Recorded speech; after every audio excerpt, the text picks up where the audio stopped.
What's up with it? You tuned in to another episode of Everything Boxing and Sports. I don't watch reality TV. I watch boxing. There you go talking that boxing again. And yeah, you know what to do. When you jump in the building, hop in the comment section. Let me know you in the building. Let me know where you're coming from. And like we always do, let me, give y'all a chance to get off in here and let you know that I'm on.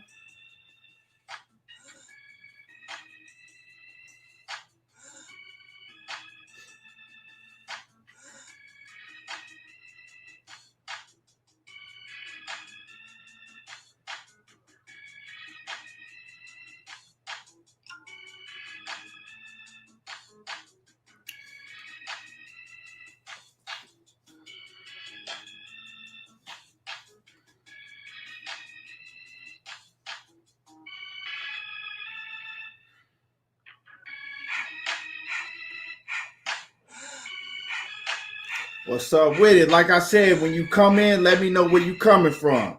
Hop in the comment section.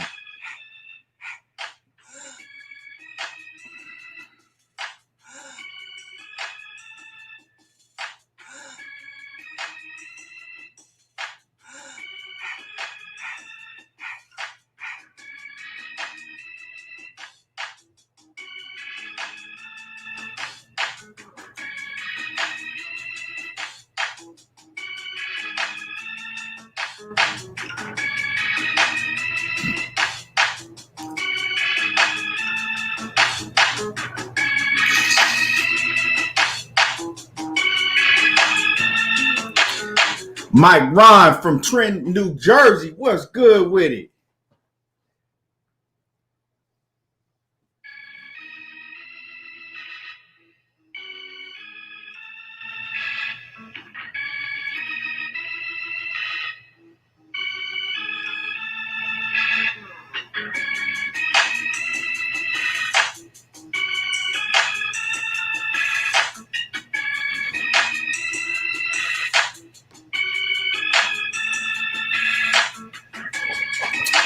And today, once again, we're going to do a live call-in show.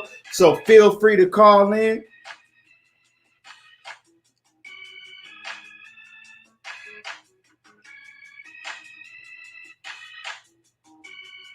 What's good with you, brother? Eno. I think I'm saying it right. If I ain't saying it right, I apologize. But salute to you, my brother. What's good?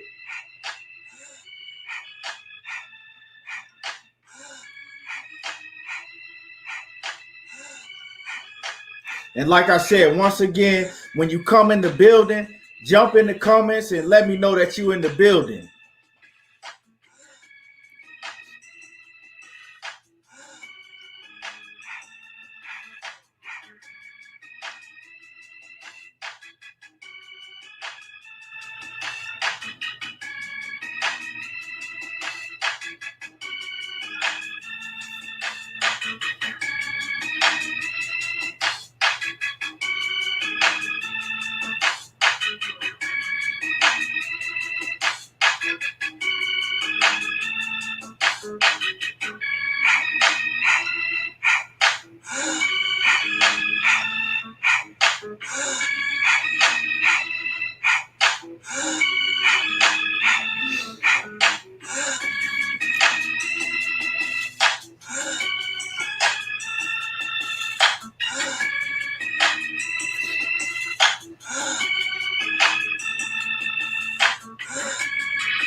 Dom Reeks off in the building.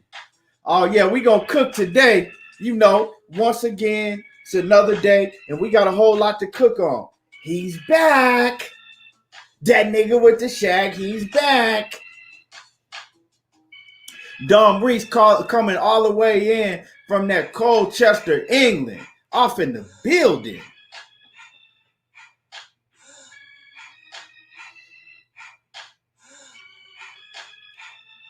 And like I said, when it also hit my like button when you come in the building. Don't come in the building without hitting my like button.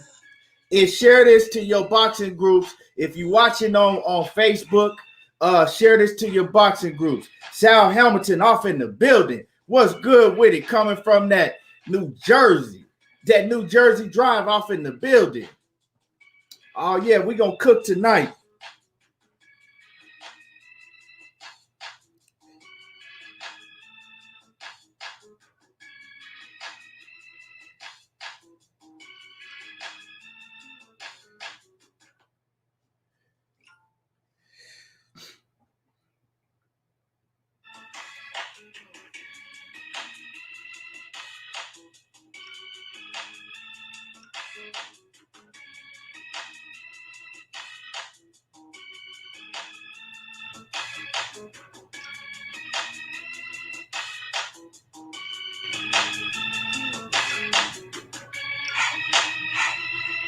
Todd Swindle off in the building. What's good? Coming straight from that ATL. ATL ho. ATL ho. Yeah. Give it a few more, and then we're gonna jump off and get the show started. If they come in late, you just late. You know.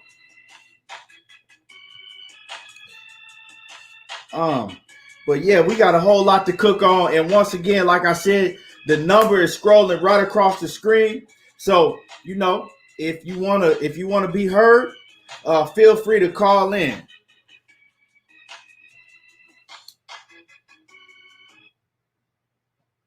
Oh yeah. Oh, Todd Swindle, you already know we gonna cook on that. So and like I said, everybody that's in here, once again, hit my like button. Hit my like button. It don't cost nothing. It don't take no time to hit that like button. And if you're not subscribed to me on YouTube, go over to the YouTube, subscribe to Everything Boxing and Sports, and hit the like button over there. So let's go ahead and get it in. The first subject I wanna touch on and talk about, before we even get into it, Jaron Ennis. Let's talk about Jaron Ennis.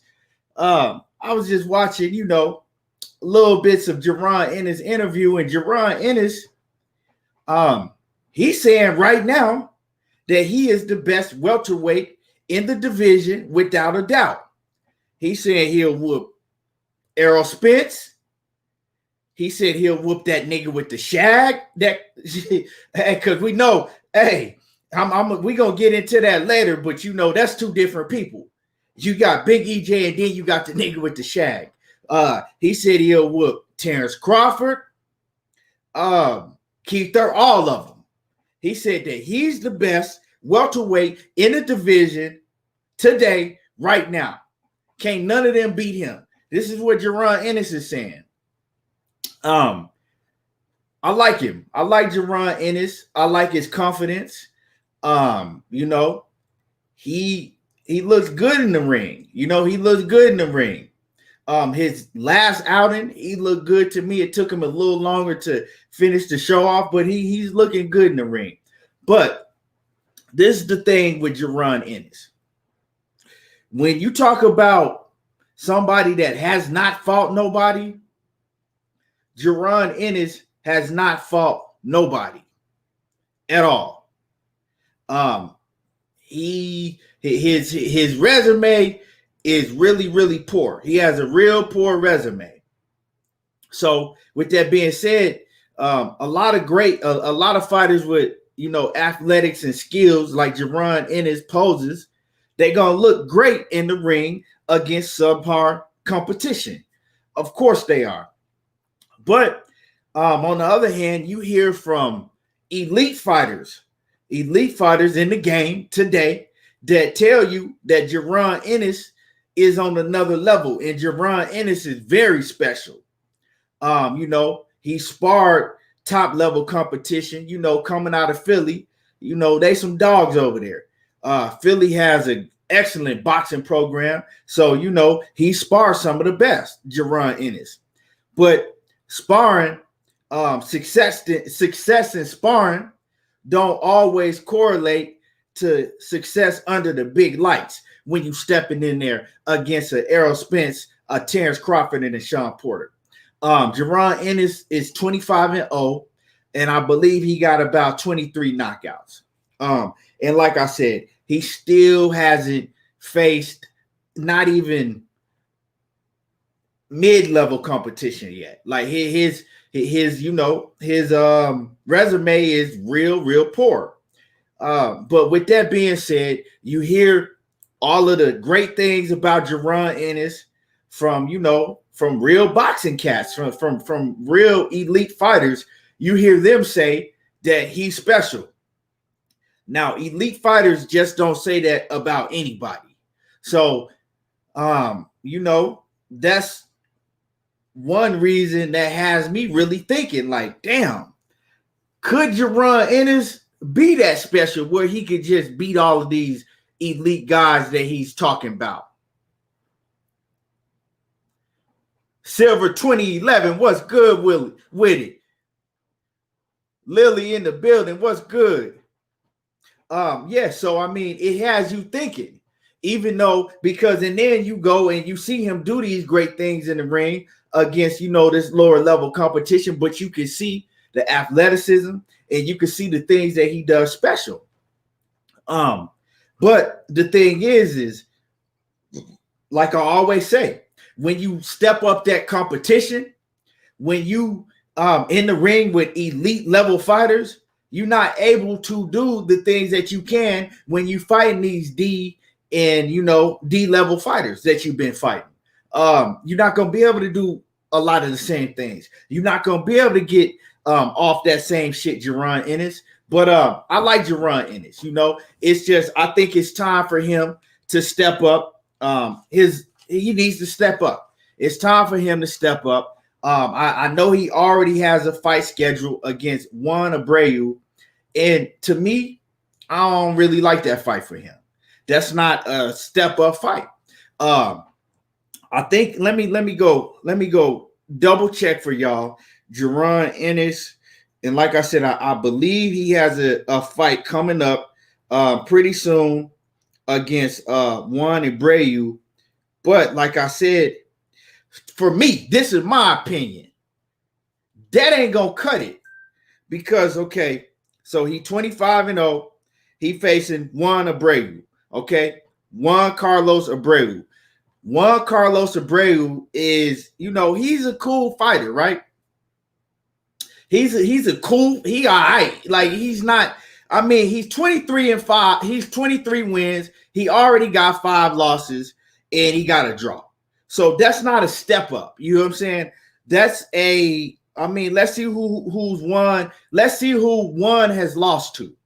Juan has lost to Jesus. Humberto Soto. I don't know who that is. He's lost to Jamal James already. So Jamal James is the type of opponent that we need to see Jaron Ennis in with, right? So he's fighting somebody that Jamal James has already beat, right? Also, he lost to Alex Martin. Nobody knows who Alex Martin is. And we're talking about Juan Carlos Abreu. This is Jaron Ennis's next opponent. He also lost to Ivis Kavalauskas. The green machine, mean machine, whatever you want to call him. That same fighter that you already know, Terrence Crawford, just stopped him, his last fight, right? And he lost to Alexander Besputin, right? He lost to Besputin already. Besputin is up and coming with only 11 fights. Now, Jaron Ennis goes in to fight him, right? That's not a step-up fight. I don't know what his management team is doing. Whatever they're doing, they need to step up because if Jaron Ennis is out here saying that he'll run through all of the best fighters at 147, that he is the best, he's calling himself the best without a shadow of a doubt. He's not even saying like, I would love to share the ring with those guys and show I can compete with them. No, he's saying that he's better than them. Like, it's no comparison. He's better than all of them, right? And that's a bold statement if you look at his resume.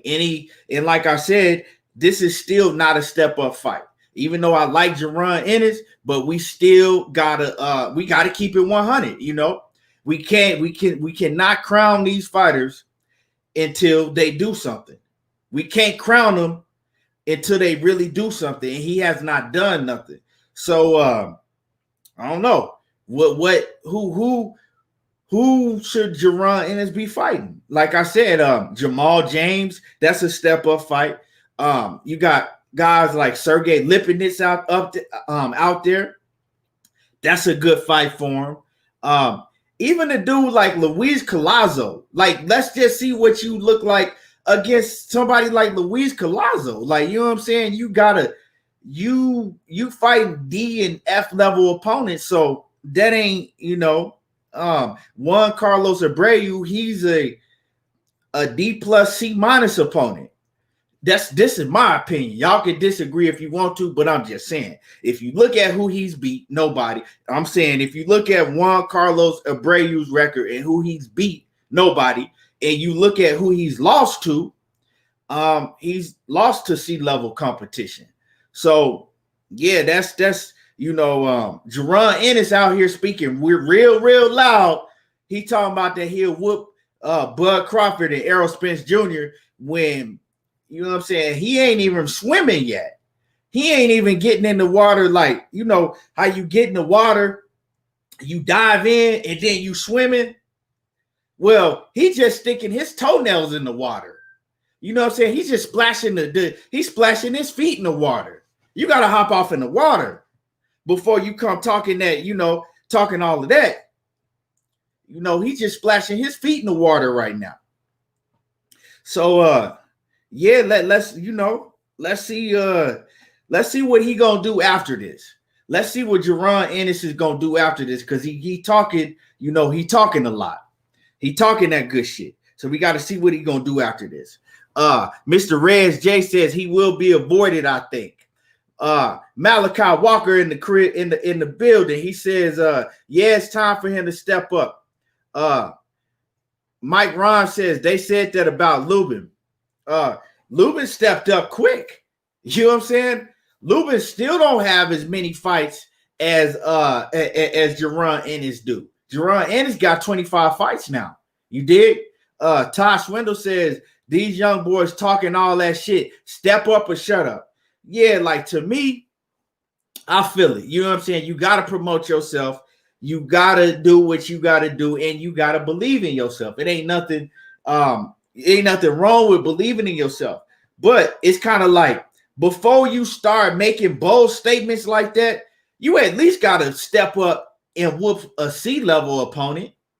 You know what I'm saying? Like, you at least a B or C level, low B level, high C level opponent before you start talking that Errol Spence, Terrence Crawford, Keith Thurman, Manny Pacquiao, all of that. But I don't have no problem with his confidence. I don't have no problem with his confidence at all. Mike Rhymes says sound like Terrence Crawford. Nah, I mean, Terrence Crawford resume way steeper than his. Wayne Jr. says he talking how Errol was talking before he earned his shot. But you got to understand, if you go look at Errol Spence's resume with with 20. Hold on real quick, my dude, and I'll get to you.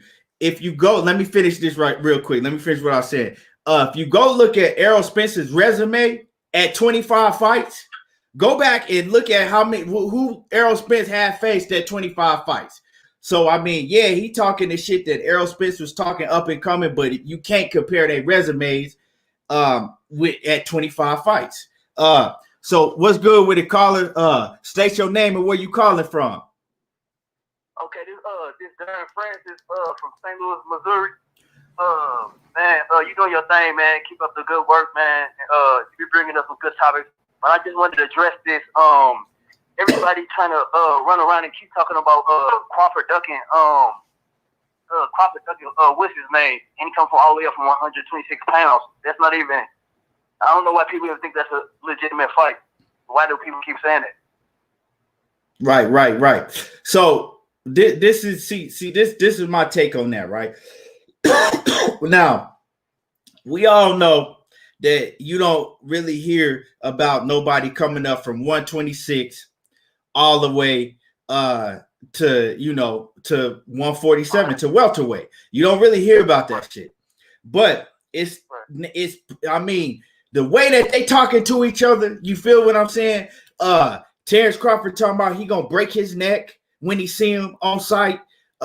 Gary Russell calling Terrence Crawford all types of bitches and chumps and hoes.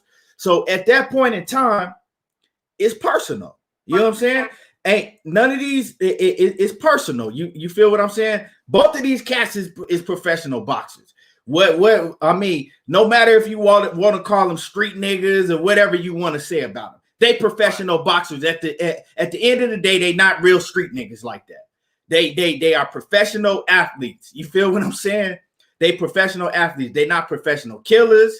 They not hitmans. They not none of that shit. So they get paid to do what they get paid to do as athletes. So it's personal, right? So as if you a street nigga and it's personal, then you handle it on the streets. But they not that. You feel me? Even it don't matter what their character is, how old, I mean, how cool they are outside of the ring on the streets. Hey, look, don't get me wrong. I mean, we have to define what street niggas is. I mean, Terrence Crawford probably come from the street. Yeah, but see, this is professional level, which is it transfers to professional level. But my thing is right here.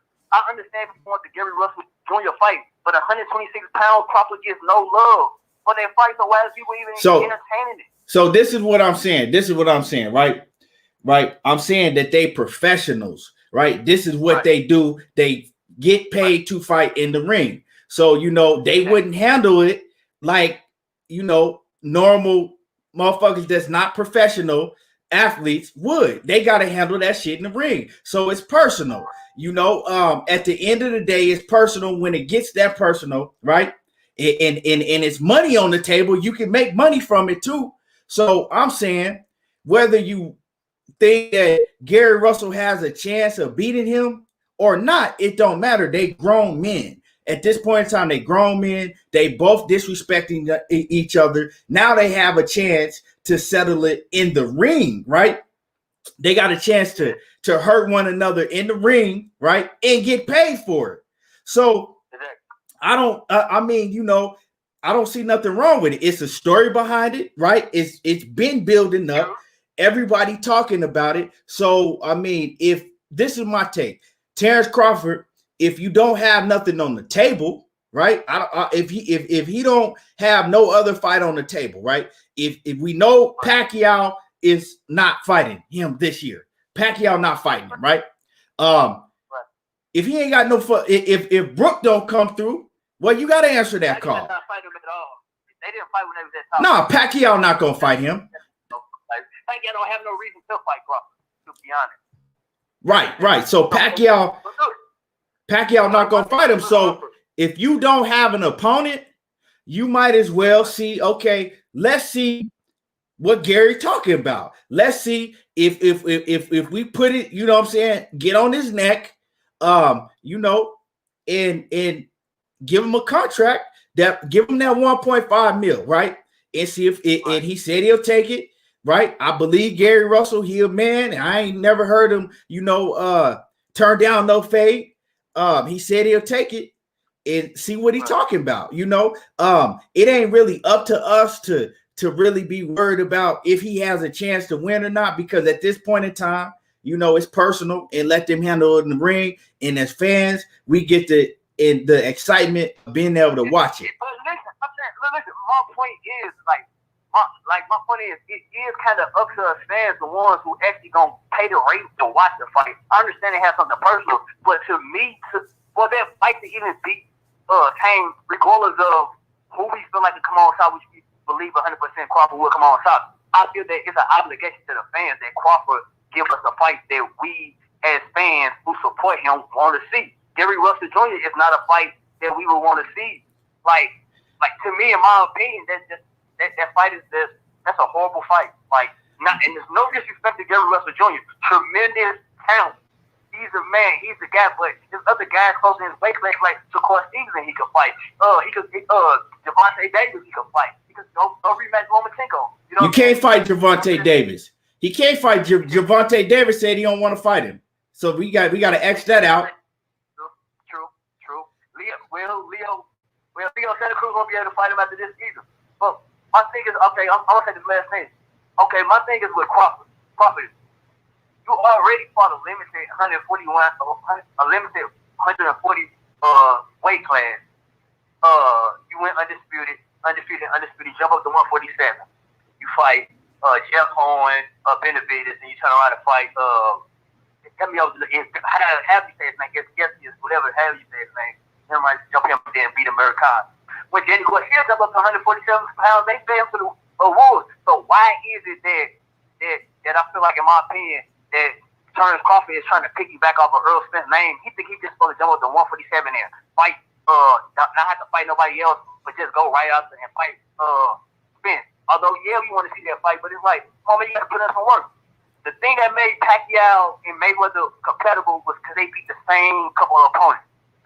Oscar De La Hoya, Sugar Shane Mosley. So what Crawford wanted to do, if he wanted to fight Errol Spence like he really said he really want to fight, we got to put in the work. You got to go knock out somebody or go beat somebody that he beat, like Sean Porter or Tail Brooks. You go beat these two guys decisively, then I guarantee you Errol Spence can't shy away and say the wrong side of the street and all that stuff. Right now, it's just, I understand he's a champion, but it's just, he hasn't deserved that fight.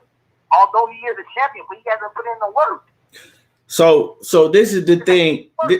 Yeah, I agree with absolutely with everything that you're saying, because if you look down at his resume at 147, it ain't nobody up there that that you like, okay, yeah, he need a super fight with EJ. But at the end of the day, that's the fight that everybody want to see, right?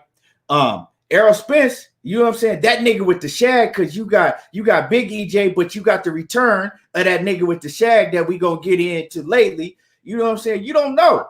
Errol Spence might, you know what I'm saying, pop off like, hey, since Pacquiao don't want to fight, where Terrence Crawford at? Fuck it. Right. You know what I'm saying? Fuck it. Since Pacquiao don't want to fight, where Terrence Crawford at? I'm just feeling that nice right now. You never know. He just might pop off and do that. But if he don't do that, you dig what I'm saying? If he don't do that, well then, hey, Terrence Crawford ain't earned his spot yet. You got because this is the thing. Exactly, that's what I'm saying. How can you be considered as pound for pound and you're not even the best in your weight class? Well, this is the thing. Not best at 147 pounds. No matter how you say form of fashion. You got killers. And American is not a credible win. You got killers at 147, right? You got Sean Porter, you got Thurman, you got Danny Garcia, you got Errol Spence, you got Ugas, yeah, you got Ugas, you got all these killers, and they fighting each other. Like Ugas even then fought Sean Porter, right? Exactly. And so you can't. It's just like this, right? And we all know the talent that Terrence Crawford has. So I ain't gonna get on him. I ain't gonna get on his helmet too heavy. I ain't gonna get on his helmet heavy today. I'm gonna let him off. But all I gotta say is if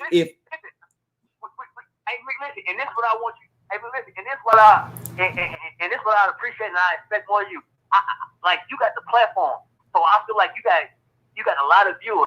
So I want you to put the pressure on Crawford by continuously talking about Crawford, and then he could hear this. He could see the YouTube video of you just study putting continuously. We not denying Crawford's skills. You must not been watching me. Hey, you must not been watching me. I've been putting pressure on him heavy, but that's why I said I ain't gonna go too hard on him today.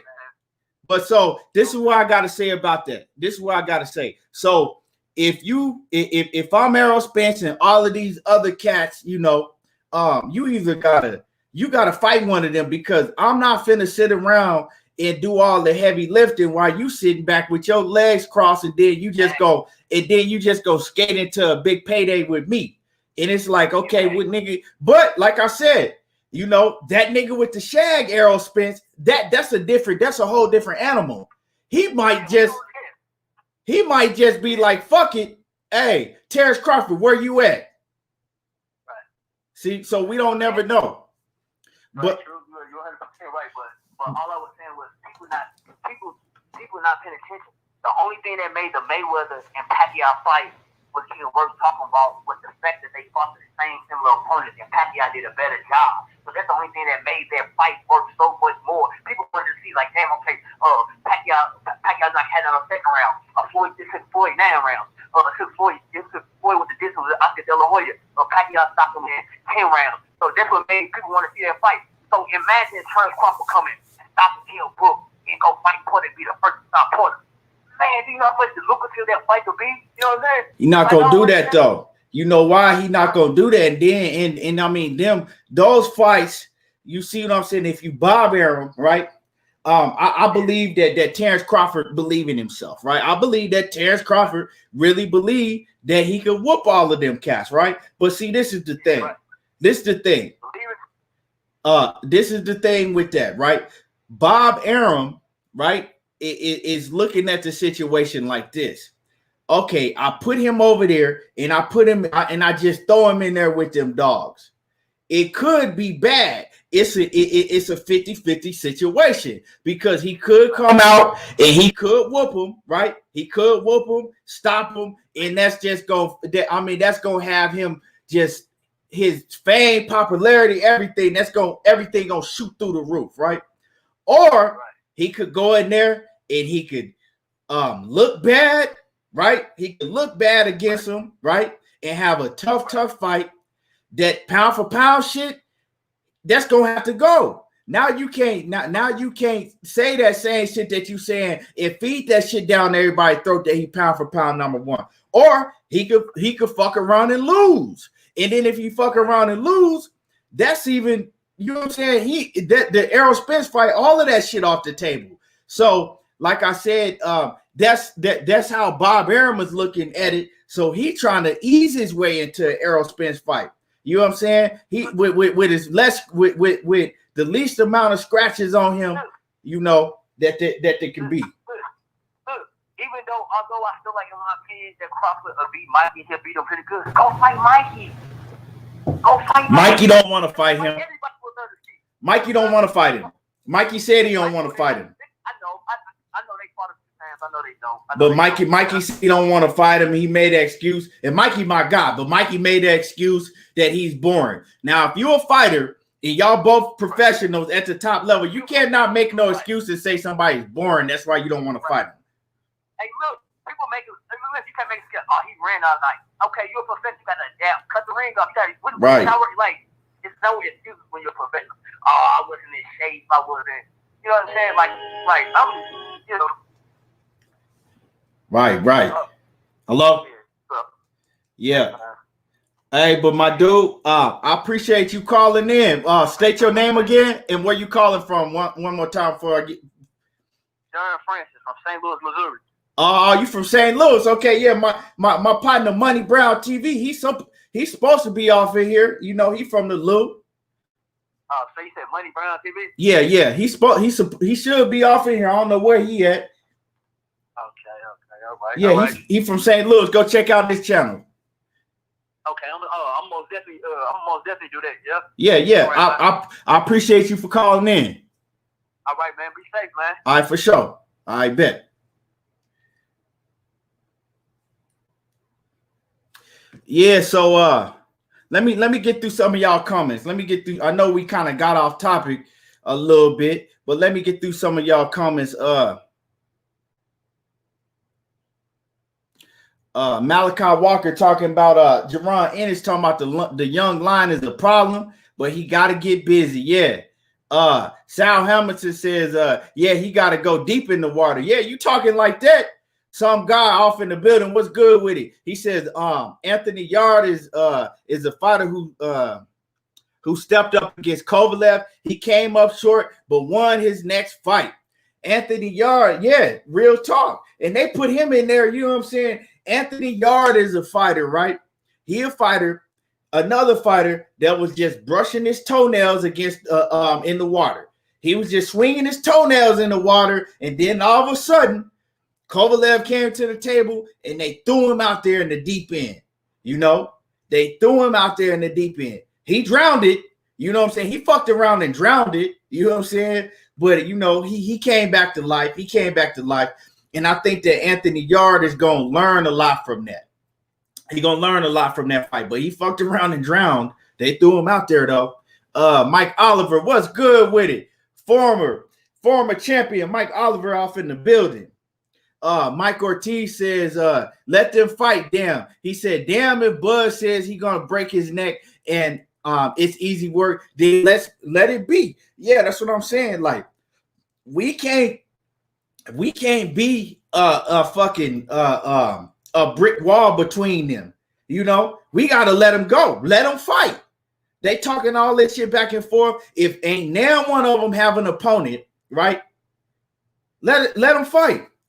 Like I said, if you fuck around and it pop up that Terrence Crawford is fighting Mike Alvarado coming out of retirement or something, you know what I'm saying, like that, nobody wants to see that. So all I'm saying, if he don't have no opponent, if this Kell Brooks shit don't fall through, why not fight Gary Russell? Fuck it. You know what I'm saying? He said he can move up. He said he can, you know, move up and put enough pounds on to be able to have that bout sanctioned and make weight.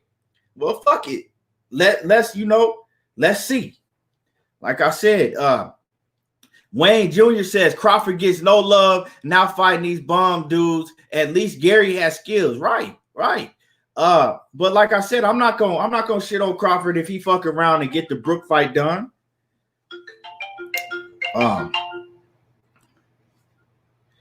What's up with it, caller? Give me a second. Let me go through these comments real quick, and then I'm gonna get to you. Hold on.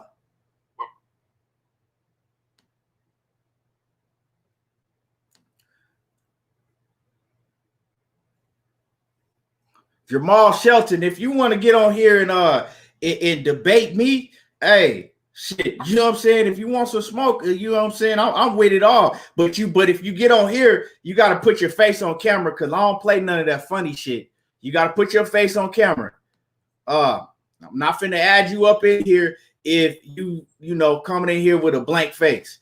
Malachi Walker says Gary just trying to talk his way into a long check. Bud not gonna fall for that. Banana in the tail. Hey, he said he not gonna fall for that banana in the tailpipe.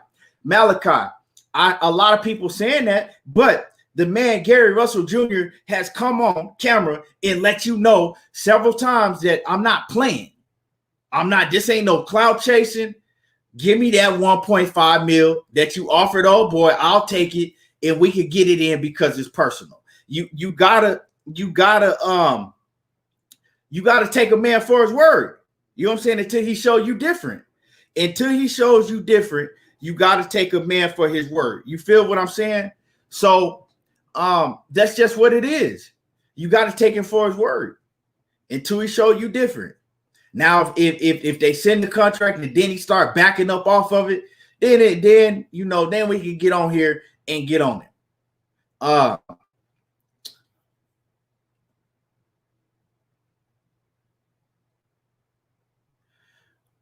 Hamish Lester says, I'm here for Jamal when he's on, my man. Yeah, we're gonna get into that too. We got a lot to get into. Mike Rhymes says, I disagree totally. When Crawford got dropped by pork and beans, he lost his confidence because he's denying the knockdown. He says, that's all I saw.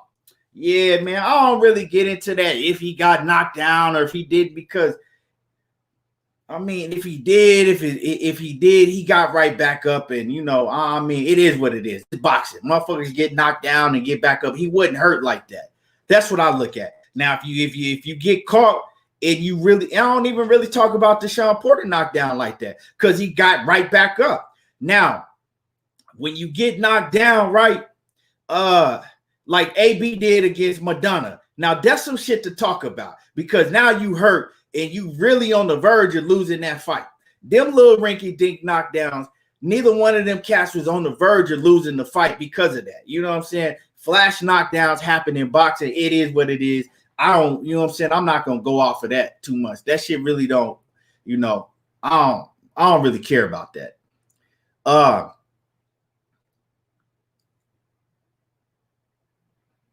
You said is Jamal on here? Nah, Jamal ain't on here. Ruffle Gang, what's good with it? He said Manny Pacquiao moved up weight in similar fashion. Why Gary Russell can't? Exactly. Y'all wasn't crying like that back when Manny Pacquiao was moving up, right? But everybody was saying like, oh, Manny Pacquiao, he don't got no chance of beating De La Hoya, this, and that, right? And I know De La Hoya was at the back end of his career, but look at the size difference at that point in time, right? And I know that De La Hoya did make Manny Pacquiao did make De La Hoya, drain himself in weight. But Manny Pacquiao was still a small cat coming up. So it is what it is. Like I said, they both men at the end of the day, they both trained. They trained for comeback. They trained to go. Henry Gomez, what's good with it? CB Sports TV, salute off in the building. Cassandra Mason, what's good? Yeah, you always late, Cassandra, but what's good with it, Cassandra? What's good with it, family? My family, Joshua, listen in the crib. What's happening with it? How you been? I heard you in Ohio now. They say Ohio runs boxing. That's what they, a lot of people say. Ohio got a lot of great boxing talent out that way. Now, before I get into anything, right, go check out Money Brown TV's from last night, right? It's an up-and-coming fighter. He only 16 years old, right? Up-and-coming fighter, Lolo, right? You can find, hold on, and I'm going to give you exactly where you find him. Lolo, I'm going to give y'all his info, right? But anyway, y'all want to hear this right here. And before I even get into this next story, because he sparred Tank Davis, and his dad, his pops, was on, did an interview last night, right, with me and Money Brown on Money Brown TV's channel. And hey, his pop said a lot about that sparring that happened over there, right, recently. This is recently that happened over there in the Mayweather boxing gym with Tank Davis. So y'all gonna want to hear this. But before that, make sure that if you're watching this on YouTube, share this to all your boxing groups and hit my like button and subscribe to the channel right now. Cause I'm finna, this was some hot shit that was talked about last night. And I'm gonna give y'all my man, he up and coming. He gonna be a beast, look like he finna be a beast. And Lolo Harris, right? Up and coming young fighter. His name is Lolo Harris, right? Only like 16 years old. So his pops was on Money Brown TV last night, and he was telling the story that happened recently. And I wasn't even going to talk about this, but I just thought about it. And so I'm going to cook on this situation. He was telling the story that happened recently, right? He says that they pull up to the Mayweather boxing gym, right? So they pull up to the Mayweather boxing gym, and to spar, right? He says that Mayweather don't know who his son is. They ain't never met them. Tank Davis don't know who his son is. They don't know each other, right? They don't know nothing about each other, right? He said Tank Davis walk in and look at who he's sparring for the day. He said he look at the young 16-year-old kid, Lolo. He said he look at Lolo, right? Lolo Harris. He said he starts swinging his arm like looking him up and down like, yeah, this finna be easy work. This finna be easy work. So he says initially his son was like, I'ma just, go last in sparring. I'm gonna go last and go ahead and, basically, what I'm saying, just get in some work with Tank. But he said when Tank started looking at him, sizing him up, acting like it was gonna be easy work, he said he was like, you know what? Let me hop in the ring with him off rip. Let me spar him first while he's still fresh and ready. While he's still fresh, I want to hop in and spar Tank, right? So this is his dad. This is Lolo Harris's dad telling the story. This just happened for the Leo Santa Cruz camp that they in, right? So he said he hop off in there. He said Mayweather and all them talking reels, talking loud, like, yeah, this finna be easy work, Tank, this and that, trying to basically trying to scare the kid. The kid only 16. So he said he go in there, they get to sparring. He said young Lolo Harrison, like I said, you can go check him out. It's his Instagram is Lolo Coldest _1. Lolo the Coldest. So it's LOLODACOLDEST _1. His Instagram is Lolo the with a DA Coldest _1, right? Go check him out. So he says this young 16-year-old kid, Lolo the Coldest _1, right? He go in there and he's get in Tank's ass. He said they did 3 rounds. They sparred 3 rounds, and he said his son got in there and whooped Tank in that ring. He said he put it on Tank. He said they beat in the ring and doing. He said shit got quiet up in there. He put it on Tank. Put it on Tank, right? He said afterwards, Tank started acting like a big baby, getting mad and shit, pounding, running around, huffing and puffing and shit, because he just got worked by a 16-year-old kid that he was laughing at first, talking about that he was just gonna put work in on him. You know what I'm saying? So once again, Lolo Harris's dad, right? Up and coming 16-year-old fighter. I think he just turned professional, right? So he over there fighting in Mexico. He get fights in over in Mexico right now because he too young to fight in the US, right? Just turned professional. They said his dad came on Money Brown TV last night. Go check out the interview, right? And me and Money Brown was on the panel with him, and he told us a story that just recently happened. He said his son put it on Tank Davis in sparring, and he talked about, they was filming it, but now it's nowhere that film because, Tank and his people or Mayweather, they the only ones allowed to film inside of that gym. But you ain't seen that sparring footage put up. And he like, if anybody got that sparring footage, please put it up. He said, I just want to see my son, what he did again. Like, I want to see the sparring again. He said, because I was so amazed how my son put it on Tank Davis. But, Tank Davis, he quick to run and put all his sparring up when he whooping on a motherfucker. But stories like this, when situations like this happen, they don't put it up. So, yeah. So, like I said, I just thought that was, a hot ass story, Tank Davis then got whooped up in sparring by a 16-year-old kid, allegedly. That's what his dad came in and said. I didn't see the sparring. Nobody in here seen the sparring, but that's what he said what happened. So go check out the young up and coming cat Lolo Harris. Leon Robinson, what's good? Mike Ortiz off in the building. Mike Ortiz says that's like dude Jalil Hackett. He says Gary Russell and Haney should be made also. D-Lo 404 Boxing, what's good with it, family? He says telling this story may not help the kid. He says it may have happened, it may not. He says Tank allows very well. He says Tank very well may have already sparred 60 rounds before that kid got there. You must have got in at the tail end of the story, D-Lo. D-Lo. In the beginning, when I started telling this story, Lolo was the first sparring partner that got in the ring with Tank that day. Tank was fresh. They was both fresh. So Tank hadn't sparred no rounds yet. Tank was just getting there. They was all getting there. He was the first one to spar Tank. So like I said, I didn't see it happen, but the way that his pops was telling the story, okay, you just popped in. Okay, yeah, I figured you had just popped in. Yeah, he said they was both fresh. He was Tank's first sparring partner, and Tank was talking that good shit like he was it was easy work, and it turned out to be all the way different. You dig what I'm saying?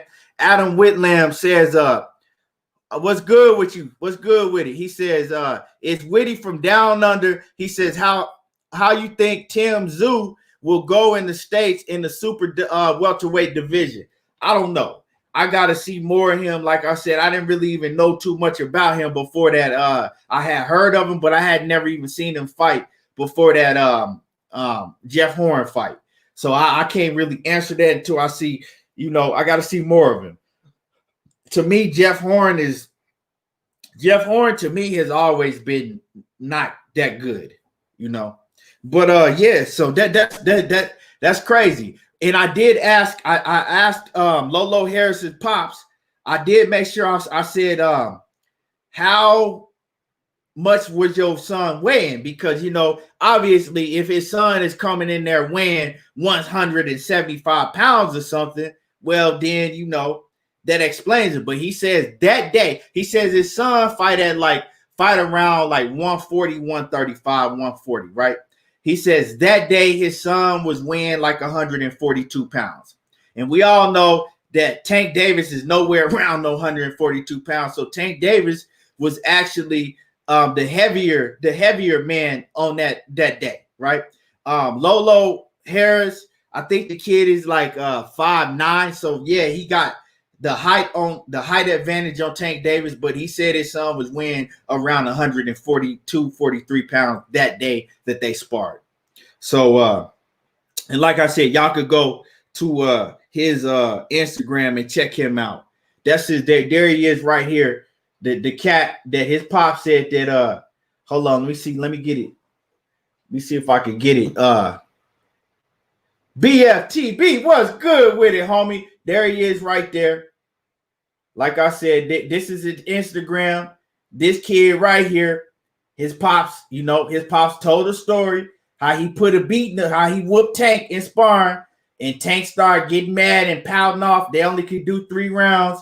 And in that 3 rounds, he showed off. And he says, Tank was really, he was like, really the thing about it is he said that they was just honored to be able to get in the ring with Tank, and to be able to work with him. It was amazing. He said he had no idea that this was going to go down, he was just honored that he was able to, get in the ring and spar with Tank. But he said what just really threw him off about Tank is Tank, was basically acting like a diva. He got mad and was pissed off about the shit afterwards. Didn't even want to congratulate the kid and say good, like the kid tried to tell him like, good work. Tank didn't want to say nothing. And Tank was mad and just, but I could see that. I could see it happening. So my thing is, I know a lot of people go say, oh, it didn't happen. It never happened. No way. Or no way. But we don't know. Like I said, the way Lolo Harris's pops was talking, I don't have I don't have no reason not to believe him. The way he was telling the story, it sounded convincing to me. I mean, why? And I mean, just ask yourself this, right? If he was lying about it and it was the other way around and Tank put it on him, y'all would have seen the video. Y'all would have seen the video of Tank whooping the shit out this kid. But since you have never seen the video and they're not putting out the sparring footage because they got it or it's erased, that makes me believe them even more. It makes me believe them even more because like I said, when you see when Tank is beating the shit out somebody, you go see that footage up on YouTube or his Instagram or whatever it is. Yes, sir. So anyway, I just thought that, like I said, I thought that was interesting, last night. So y'all go check that out. Y'all go check that interview out on Money Brown TV on his channel from last night. Now, anyway, so let's get into Canelo, right? Let's get into Canelo and Dazn, right? Let's get into the whole Golden Boy Canelo Dazn. Let's talk about it, right? Because all the talks that the DAZN, you know, the diehard, I don't know who y'all was fans of, Eddie Hearn, if y'all was fans of DAZN or whatever. But when DAZN signed, you know, Canelo, that's all you heard about. Oh, Canelo's 360. He's the face of boxing. He is the, oh, Canelo this and oh, Canelo that. And DAZN, pay-per-view's dead. And DAZN is going to take over boxing. And DAZN this and DAZN that and this and that, right? And cats like me and other people tried to tell you they going out here, they paying all this fucking money, right? To have people go over to an app. It's not going to work. We kept trying to tell y'all hard-headed asses. DAZN going to fuck around and be in financial trouble real fast. Battle Ready Fitness and Defense, what's good with it? Salute. Right? We kept tell y'all DAZN going to be in a whole bunch of financial trouble real fast. Right? Especially giving Canelo that contract because think about this, okay? Canelo already had a history of being a diva in the sport of boxing. Canelo got all of the boxing skills in the world. He a hell of a fighter. But Canelo has a history of trying to pick and choose the easiest opponents that he can fight, right? He got a history of just getting shit his way, making fighters fight at made up weight that he got, and you know he got a history of doing all of that, right? And Canelo has a history of fighting who he want to fight, not who, not the best all the time, and not who the fans want to see him fight, right? So taking that all into account, they gave him this big ass contract on DAZN, right?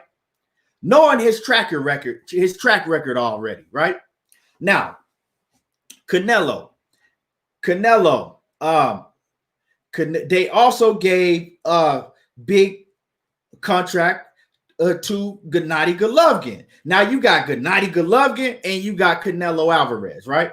Gennady Golovkin got 100 mil or over 100 mil, right? Canelo Alvarez gets 365 plus fight deal, $1 million deal over 11 fights. Now Canelo Alvarez, he takes this deal and he looking like, damn, I got guaranteed money. Like, I got guaranteed money? That means that I could fight anybody I want and they still got to pay me this 36 mil, right? They still got to pay me? Oh, yeah, I'm signing it, right? Bam, easy work. Now I can pick it. Now I can really do what I want to do because I can pick and choose and wait and fight who I want to fight. All I got to do is, you know, fight these 2 fights every year to my but I'm getting this 365, right? Oscar De La Hoya and Golden Boy, right? They're under DAZN too, so they signed with DAZN. So they pitch into DAZN. Oh, Canelo's the biggest superstar. Look at his numbers. Canelo's gonna do huge numbers. Canelo's gonna fight the best fights. He gonna do this, and that. So DAZN is buying it, right? They eating it up. They looking at Canelo's pay-per-view numbers, you know, when he fought Mayweather, Cotto, you know, and they like, oh shit. Now DAZN is like, okay, bet. We feel safe with signing him, giving him 365 mil. And plus, they got De La Hoya talking them up. Oh, we gonna do this and we gonna do that. We gonna give you the big fights. We gonna give you the Triple G. We gonna give you all this, right? Right. So they go back to Canelo. Canelo like, hell yeah. In his head, right? De La Hoya in them head, they think that they can continue to do what they've been doing, what he has a track record of doing. So Canelo gives them, I think he gives them Danny Jacobs, and he gives them a horrible fight with Rocky Fielding, and he gives them a washed up. And like I said, you go and watch this fight. Sergey Kovalev threw that fight. Sergey Kovalev wanted a big payday. He knew what he was doing. He threw that fight. I mean, if I had time to break down all the factors that shows that he threw that fight, I would, but I ain't got all of that time. We can say that for another day. But anyway, you know, and then he goes on to fight Sergey Kovalev. right? None of them fights, nobody wanted to see him. Nobody wanted none of those fights except for the Danny Jacobs fight. I'm not gonna hate on the Jacobs fight, but them other two fights, nobody want to see them shits. Nobody wanted them fights, right? Now we in a pandemic, right? And it don't even really have nothing to do with the pandemic, because see, now the thing is all of that things that they were that Golden Boy was promising DAZN is sitting back now like, hey, you got to show up. All that shit that you talked, these fights that you've been giving us, they don't cut it. The viewerships are down, and this is fact. This is what DAZN is coming to is telling Golden Boy right now, because they had odds, right? They had odds. The viewerships are down, right? So all of them sales and millions of fans that you promised that was gonna subscribe and come in and these big numbers, now you ain't doing it, right? Matter of fact, if you go check the numbers, Canelo doing less numbers on DAZN than these other fighters are doing on regular PBC shows on Fox, right? Nobody is subscribing to DAZN to see Canelo fight these fighters, these Rudy Poops, right? Don't nobody want to see that, right? They're not mega fights like Oscar De La Hoya, Golden Boy promised, right? So they like, it's not adding up now. We looking at these numbers. Now we losing money. We're not getting nothing back on that $365 million, on that 36.5 million that we have to pay him out every fight, right? And we want to see him fight this fighter, and he's refusing to fight all of the fighters that we want to see him fight that will bring in viewership numbers, right? He refusing. We also signed Triple G. I don't want to see no Triple G, but this is from them. We also signed Triple G. We want a third Triple G fight, and he's refusing to do that, right? So they're looking at it and they're saying that it's not acceptable. These fights that you've given us, it's not acceptable compared to what you've promised. Now we losing money, right? Now De La Hoya and them, they over there begging Canelo, please fight this and do this. And now they begging him to take a pay cut. They like, okay, your next fight, we're not going to be able to pay you that 36.5 mil because you're not holding up to your end of the contract, right? Because the deal is you were supposed to do these numbers, this numbers, and you were supposed to give us, a certain level of a certain level show. Like you're supposed to fight the best top fighters, and you're not doing that. So you're not holding up your end. So what we gonna do is we gonna give you half of that 36 mil. So we want to pay you like 17 and a half. We want to cut that shit down 50% for your next fight, right? That's what we're gonna do. And Canelo is like, nah, fuck that. I want all of my bread. What's up? I want all of my bread. And if we got to go to court, we could go to court. But then it's a problem, right? Because DAZN is speaking to Golden Boy directly. So DAZN is putting pressure on Golden Boy. Like, we losing out. You see what I'm saying? Like, and on top of that, DAZN fronted Golden Boy $16.5 million. They, each calendar year to put on other fights, right? 16.5 mil just to put on other fights, plus the 36.5 mil for Canelo. So now DAZN is on Golden Boy's neck, like y'all ain't did shit. All of this shit that you promising, it has not came to fruition. It has not came to life. All of this shit that you promising, right? Now, we not gonna pay Canelo. Fuck that. We're not paying him. We can pay him 17.5, and that's it. So Canelo and Golden Boy, They not talking to each other directly. They communicate through a third party person. They not even on good terms. So this information getting back to Canelo, and Canelo's like, nah, I want all of my money. Fuck that. And he's now Canelo is pressing Golden Boy, right? He's pressing Golden Boy to see the contracts because I guess Golden Boy has never shown Canelo like the fine print. You know what I'm saying? Like they whatever business they was doing, Golden Boy want to see. I mean, Canelo want to see these contracts. He want to go over the contracts with his people, with his lawyers to see, you know, can he take them to court? Are they really obligated no matter what to pay him that 36.5 mil? Or is there a loophole in it, you know, that they can get out of paying him? So he wants to see the contracts, and Canelo and Golden Boy now, they trying to hold back the contracts, you know. So they over in the mess over there. Like I told y'all DAZN was going to be in a lot of shit, giving out all of that money, right? And expected everybody to just go over there because Canelo's over there to watch him on the app, right? And then we ain't even got into Triple G. They paying Triple G all this money to fight, and he ain't fighting nobody. He not even fighting near the level company. Well, he did fight Derevyanchenko, right? Other than Derevyanchenko and Canelo, he not fighting nobody over there. And he got beat by Derevyanchenko. See what I'm saying? So he got one leg out the door. He praying, he wishing. The only reason he probably still in the game is because he wishing and praying that he can get another big payday with Canelo. He riding off of what Canelo doing.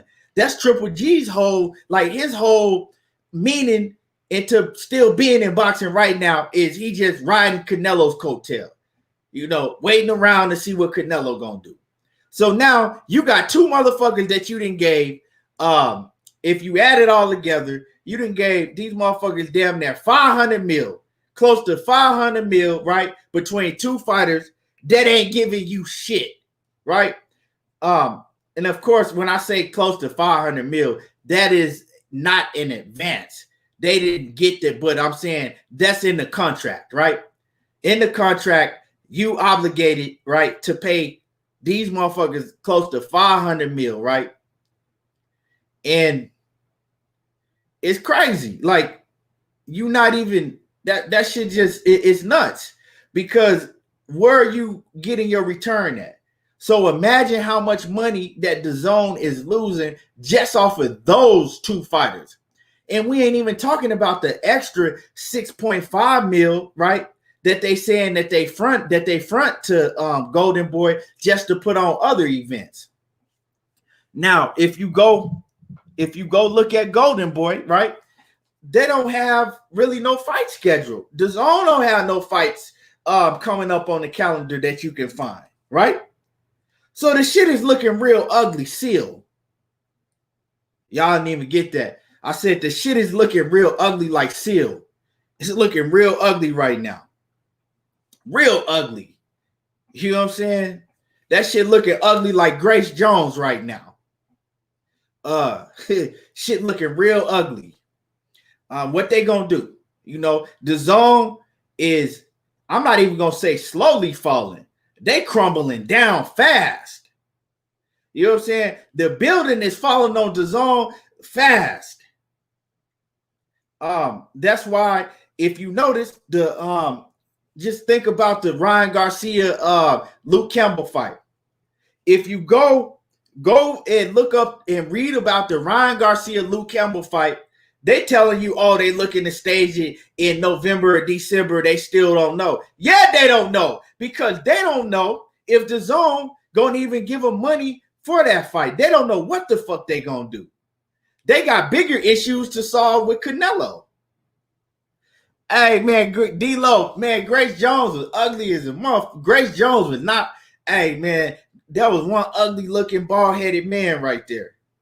Hey, Grace, it's funny, y'all, because when I was growing up, this is like, this movie came out in the probably like early 80s. I mean, like mid This movie came out probably like 84, 80. It was called Vampire. You know, and some of y'all might be too young in here to know who Grace Jones is, but you know the other cats, y'all know who Grace Jones is. And I think I'm looking it up. It was called Vampire. Go look that shit up. Put in Grace Jones Vampire. I think that's what it was called. Vamp. It's called Vamp.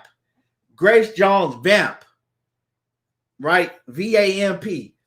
I watched that movie when I was little. I think I was probably like 4 years old. I remember that movie. When it came out, I watched that movie. I was probably like maybe 5 years old. I don't know. When it came out, I watched that movie. Let me see when it came out. 86. Okay, yeah. So when it came out, I watched that movie and I was terrified through my whole childhood. I was terrified of Grace Jones. When I was little, I was terrified of Grace Jones. That's that Vamp movie that Grace Jones was in. That's the only movie as a little kid growing up that I could remember that I couldn't go to sleep. I had nightmares. And like I watched the first Freddy Krueger, all of that shit when I was like, none of that shit fazed me. But that movie with Grace Jones in it, she scared the dog shit out of me. And I still remember that to this day. Hey, he said, damn, why you do Seal like that? Hey, Seal, that's one ugly man. Woo wee. Seal, man. Man, that's an ugly motherfucker right there. For Ben Media says the zone is lying. I remember those press conferences for those fights. They were saying those are top level pay-per-view fights. He says they was premiere when they was selling them to us. Exactly. He says, yeah. But all of a sudden, the zone came in. De La Hoya was pay-per-view's dead. Our pay-per-view's dead. Saying all that bullshit. Now, your motherfucking your promotional company is about dead. That's the only thing that's dead. So yeah, it's a problem, and this is looking real bad. And now they talking about Canelo he's probably not even gonna fight this year. He's not gonna fight this year. So what's popping? He ain't fighting this year. Now they done really fucked up. Like I said, shit done got real ugly like Seal real quick. You know what I'm saying? The zone shit done got ugly.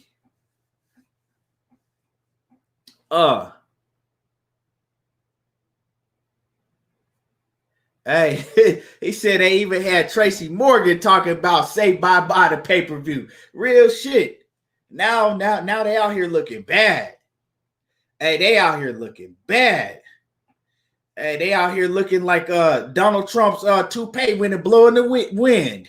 They out here looking like Donald Trump's toupee when it blow off in the wind. You know what I'm saying? They damn near naked headed.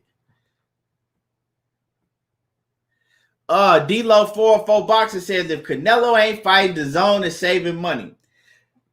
Yeah, but that's the thing. It go two ways, right? Golden Boy promised them all of this viewership and all of this and that, and the zone want that. They want the viewership because they need to get back, you know what I'm saying, all of that money that they dished out. So they banking on Canelo.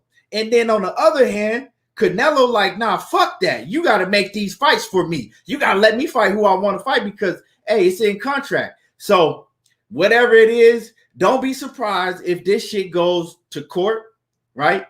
And don't be surprised if Canelo fuck around and have to sit on the shelf. If it go to court and it get real ugly, you know what I'm saying? If it get real ugly like Seal, it's gonna be, you know, only down there over with for Canelo because he might have to sit on the shelf, like Mikey Garcia did when he was trying to get out of his contract with Top Rank.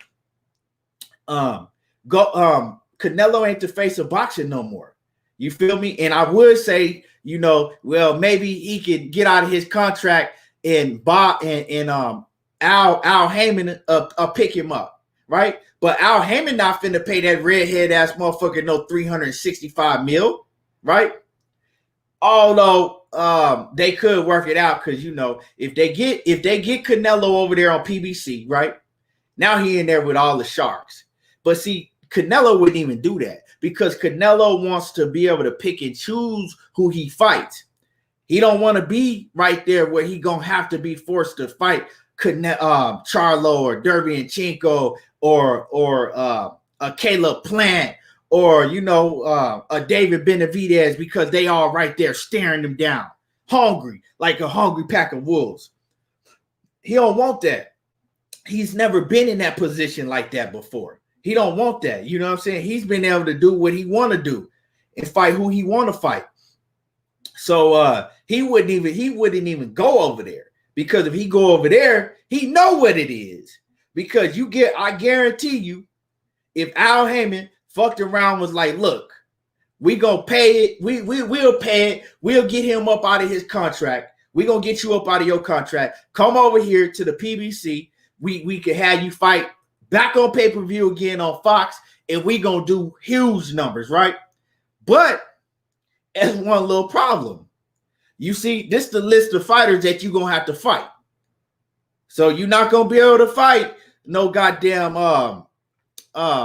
Rocky Field Hands or no Liams and all them cats. You're not gonna be able to fight them. This is who you're gonna have to fight. And it's a list of hungry killers ready to fight you. That ain't gonna happen. You feel me? So it is what it is. It's like I said, it's ugly. It's ugly over there with Golden Boy Dazn. And Cassandra Mason says, I'm gonna have to borrow that ugly like seal. Hey, for sure. Hey, go ahead and have it. D-Lo 404 Boxing says Golden Boy Promotions took the check and haven't done anything to help DAZN build subscribers. Yeah, and they got some fighters over there like Virgil Ortiz, but you over there on the app and you holding them back. They got Devin Haney over there. Devin Haney, he self-promoted himself.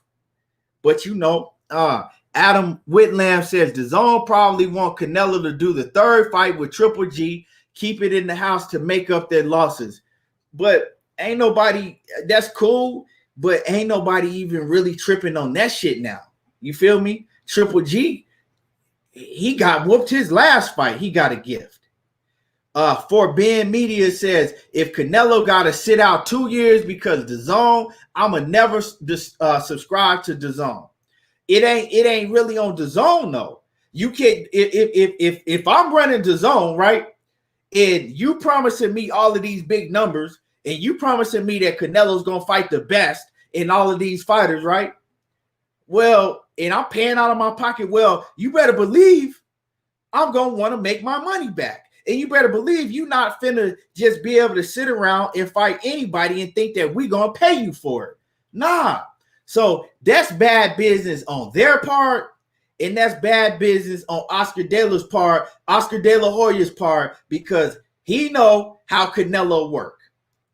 Oscar De La Hoya, before he went in there promising all of them lies that he couldn't hold up to, right? He was just hungry for some bread. But that shit fall back on you. When you get hungry and you start salivating at the motherfucking mouth for some money, right? And you not really giving a fuck like, if you not caring, right? You don't have no type of morals, right? He don't have no morals. He went in that office and he was telling all type of lies just to get the money. See, Oscar De La Hoya, his thing was like, okay, I'm going to make everything look fucking great. They're going to give me this money, and then I'll figure everything else out afterwards. He knew that Canelo was on some diva shit beforehand, right? And when I say diva shit, I mean that, he knew that Canelo was the type of fighter that it's going to be my way or the highway. If I say I'm not going to fight nobody, you're not going to make me fight them, right? He knew that beforehand. He knew how he'd been working with Canelo damn near his whole career, right? He already knew that. So you know how Canelo is. That's the man that you made him into. You made Canelo like that.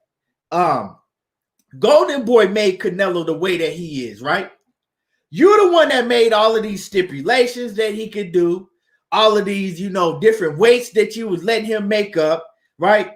Let him go around the whole division at 154, right? You the one that created that you created that with him, right?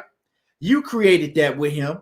So when you went in there and you knew you was lying when you went in there with DAZN, you sat down and cut that deal with DAZN. You didn't think about none of that. You was just like, fuck it, I'm gonna take the money and we'll figure out everything else afterwards. But now you in a fucked up position. And this not only hurts DAZN, this hurt Golden Boy, because Golden Boy, everything that they rely on has to do with Canelo, right? Canelo is Golden Boy, period. So they didn't fucked up. You know what I'm saying? They didn't fucked up. Silver 2011 say is Oscar De La Hoya's fault. Well, yeah, like I said, and Canelo, he ain't, he's just a fighter. So he like, give me the best deal. I'm gonna sit back. I'm gonna trust y'all. But see, he fucked up because now he don't even know what's in the fine print of his own contract. He don't know if that, if it's something in there that says that under certain circumstances they don't have to pay him, or if it's just a flat out like they got to pay him and they got to make these fights each year no matter what. So he don't even know what the deal is. That's why now he's begging to see his own contract that he signed, right? He wants to be able to go over it and see what's the ins and outs and the outs and ins of that contract is, because he don't even know, right? So they at a standstill. But I guarantee you, right, if the outcome is that no matter who he fights, they got to pay him that 36.5 mil, and that's the outcome, I guarantee you this, for one, I guarantee you that they don't pay him, right? Because it's like this. We only got to pay you if you fight. You feel what I'm saying? So if you fight, then we got to pay you. But if we sit you on the shelf and we just like, well, shit, we ain't finna make no fights with you, then we don't got to pay you. So it's that shit crazy when it gets, when it goes. I guarantee you, if it's in that contract to where they have to pay him no matter what, I guarantee you, for one, they don't do it. And I guarantee you that it's going to go to court. And this could be drug out for years. So, let's stay on top of this story because, like I said, this shit getting real ugly like Seal. Adam Whitlam says, Oscar that broke, he coming out of retirement. Nah. See, and that's another thing why Oscar is like, I'm just going to, I come out of retirement myself. Like, that's why he want to come out of retirement himself, because he like, fuck, maybe, right? Maybe I can put up big numbers if I come out of retirement. I know I still got a fucking, everybody, that's going to watch me, right? I know I still got to, maybe I could save this shit. Maybe I can come up out of retirement. I could save the day since Canelo don't want to fight. But hey, now you got to risk putting your fucking life on the line, getting goddamn near halfway killed, because that's what's going to happen if your ass come out of retirement and face one of these real dogs at 160 or 168. So, yeah, I don't think he going to do it, but if he do it, it's going to get, man, that shit ugly. But all I got to say is we tried to tell y'all, I told y'all, I was saying this shit from the beginning of DAZN when y'all was on here, ha talking about, pay-per-view's dead, and hey, none of that shit that y'all DAZN fans or whoever the fuck y'all fans of, or just PBC haters, Al Heyman haters, you hate a man that you never even seen before. Make that shit make sense to me. How do you hate a man that you never heard talk before? You've never seen him before. You only seen a picture of that man sitting at ringside, if that. Think about that shit. You hate a man that you've never heard his voice before. you ain't never even seen him before, right? You just hate him, right? You hate him.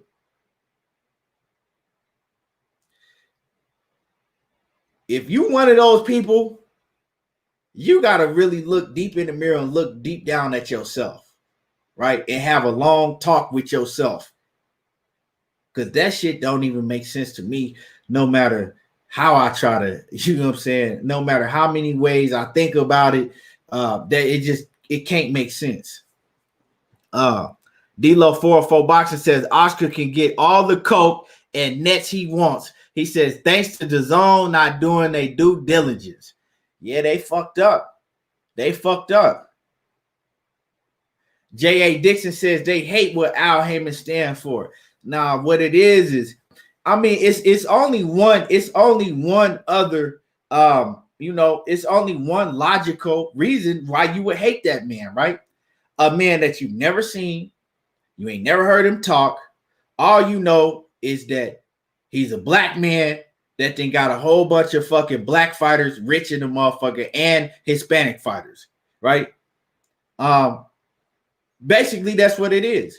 So you hate him because he's a successful black man? That's the only thing I could think of, because why would you hate a person that you've never seen before? You ain't never heard talk before, but you hate this man? But then you love motherfuckers like Bob Arum and Eddie Hearn? I don't know. Like I said, just let the facts speak for itself. Black Iron King, what's good, brother? What's good with it? He says, hey man, is the man making the fights? Who? What man making the fights? But anyway, like I said, so it is what it is, that's what's going on with Canelo. So we gonna have to, we gonna continue to follow this story and see what pans out, because hey, like I said, this is just the beginning. This is just the beginning. He says, Al, is Al making the fights? Yeah, they making all the big fights over there. Dom Reek says, I'm back. What's good with you? Welcome back in. So let's talk about, a fighter, a superstar fighter that y'all was once familiar with. Let's talk about it, right? Y'all was once familiar with, Errol Spence, the nigga with the shag, right? Everybody was once familiar with Mike Oliver. He says, I'm back home. What's good? Back in the building. Everybody was once familiar with Errol Spence, the nigga with the shag, right? And I came up with that, right? Because I came up with the nigga with the shag thing because it's like, it's two different Errol Spences you've seen. You seen the nigga with the shag, right? The nigga with the shag was Errol Spence coming into the game all the way up until you seen him fight all the way up until you seen him fight Lamont Peterson, right? You had the nigga with the shag, right? Then you had Errol Spence, the nigga with the bag, right? The nigga with the bag was a whole different fighter than the nigga with the shag, right? That was a whole different fighter. Two different fighters, two different bodies. You know what I'm saying? They didn't even look the same. The nigga with the shag looked like He-Man. The nigga with the shag looked like somebody took muscles and was just like, here, have them. Throw on. Here, you want abs? Have them. For real, you want back muscles? Have them. Right? The nigga with the shag looked like somebody just took muscles out of a bag and was like, here, EJ, have them. Right? But the nigga with the bag, right? The nigga with the bag didn't look like that. Right? The nigga with the bag, he looked like, he was blowing up in weight, right? And then when he would cut down in the weigh-ins, he looked like, he looked like that he had been enjoying that bag. He looked, sucked up and washed up and, depleted. The body didn't look the same. He wasn't performing the same in the ring, right? although he was still performing like a complete beast, he was still whooping heads, getting the job done. But he was getting the job done, but he wasn't getting the job done like the nigga with the shag, right? You see, it was too different. You know what I'm saying? The nigga with the shag was the kind of more quiet, laid back killer. The nigga with the bag was more like, flashy, flashy, a lot more vocal, but the outside of the ring wasn't comparing to, the nigga with the shag outside the ring, and the inside of the ring was not comparing with the nigga with the shag, right? So everything goes on, everything happens. He beats Sean Porter, then he getting the wreck, right? Now everybody's saying Errol Spence Jr., Errol Spence, he didn't look the same at the Porter. He didn't look the same with Mikey Garcia. He didn't get Mikey Garcia. This is what people saying. He couldn't get Mikey Garcia in. This, and get out. He couldn't get Mikey Garcia up out of there. This, and that, right? Hit my like button if you in the building. I'm cooking right now. Hit my like button, right? Everybody's saying all type of shit, right? And now they telling you that you will never see the nigga with the shag again, right? He got in a horrible, horrific car accident. He don't look like he disciplined. He not this, he not that. They telling you we'll never see the nigga with the shag again. Those days are over. Those days are over, right? And he came out and told you, like, hey, when I start getting money like that, hey, I stopped training like I was before. I started blowing up in weight. And I couldn't do no strength and conditioning. I couldn't, the nigga with the bag couldn't do strength and conditioning because he was coming into training camp too overweight. So I don't have time to do all this extra shit, right? Because I need to focus my time on cutting all this weight. Now I got to cut 45 pounds, right? Within 8 weeks or whatever, right? Now I got to cut down 45 pounds within 8 weeks. Before, when I was the nigga with the shag, I had to come in and I'm straight to work because I'm, I might be walking around 10 pounds over my fight weight, I might be walking around 10 pounds over my fight weight. So that ain't nothing to cut. I ain't worried about that. That shit, I'm already in shape, right? I'm taking 2 weeks off. I'm straight back in the gym after the fight. Now I'm taking 9 months off before I see a gym, right? Because I'm the nigga with the bag. I got shit to do, places to go, money to spend, people to see, all of that, right? So it's two different fighters there, right? If you can get where I'm going. So everybody said we never gonna see the nigga with the shag ever again in the ring. That's what y'all was saying, right? And I told y'all, I said, now that he survived this wreck, and I told y'all from the very beginning, I told even his fans that was on there, right? Y'all know who you are. Even his fans that was saying he'll never be the same again. Even the ones that was riding with him, like, was saying, now I think Terrence Crawford can beat him now. I don't think he'll be the same. Terrence Crawford this, and I just, I just don't think. Even niggas was saying that shit on the low. And I was telling them on the low when they was telling, I'm not going to name no names, but a lot, y'all know who y'all are. And I kept telling y'all, I think he going to come back more hungry and stronger than ever. He going to come back relentless. He gonna come back like that nigga with the shag. And months and months ago, that's when I came up with the nigga with the shag. I came on here and I told y'all keep talking that shit and you gonna bring out the nigga with the shag. You gonna bring that nigga with the shag back. And I kept warning y'all. I kept warning you, right? Right? I talked to his sister. I said, hey, Miss Ebo, she'll tell you I ain't lying. I said, we need that nigga with the shag back. You know what she told me? She said, he hear, he listen, and he watch. everything y'all saying about him.